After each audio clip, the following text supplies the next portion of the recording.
ਚਲੋ ਭੁਲਿਆ ਉੱਥੇ ਚਲੀਏ ਜਿੱਥੇ ਰਹਿਣ ਅਕਲ ਦੇ ਅੰਨੇ, ਨਾ ਕੋਈ ਸਾਡੀ ਜ਼ਾਤ ਪਛਾਣੇ ਤੇ ਨਾ ਕੋਈ ਸਾਨੂੰ ਮੰਨੇ। ਅਲਿਫ ਅਗ ਲੱਗੀ ਵਿੱਚ ਸੀਨੇ ਦੇ, ਸੀਨਾ ਤਪ ਕੇ ਵਾਂਗ ਤੰਦੂਰ ਹੋਇਆ।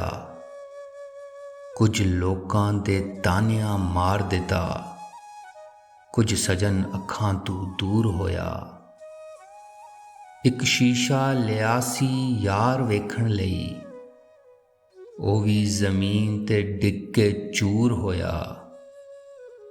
ਬੁੱਲੇ ਸ਼ਾਹ ਲੋਕੀ ਹੱਸ ਕੇ ਯਾਰ ਮਨਾ ਲੈਂਦੇ ਤੇ ਸਾਡਾ ਰੋਣਾ ਵੀ ਨਾਮਨਜ਼ੂਰ ਹੋਇਆ। ਕੀਤਾ ਸਵਾਲ ਮੀਆਂ ਮਜਨੂ ਨੂੰ, ਤੇਰੀ ਲੈਲਾ ਰੰਗ ਦੀ ਕਾਲੀ ਏ। ਦਿੱਤਾ ਜਵਾਬ ਮੀਆਂ ਮਜਨੂ ਨੇ, ਤੇਰੀ ਅੱਖ ਨਾ ਵੇਖਣ ਵਾਲੀ ਏ। ਕੁਰਾਨ ਪਾਕ ਤੇ ਵਰਕ ਚਿੱਟੇ, ਉੱਤੇ ਲਿਖੀ ਸਿਆਹੀ ਕਾਲੀ ਏ। ਛੱਡ ਵੇ ਭੁਲਿਆ ਦਿਲ ਦੇ ਛੱਡਿਆ, ਤੇ ਕੀ ਗੋਰੀ ਤੇ ਕੀ ਕਾਲੀ ਏ।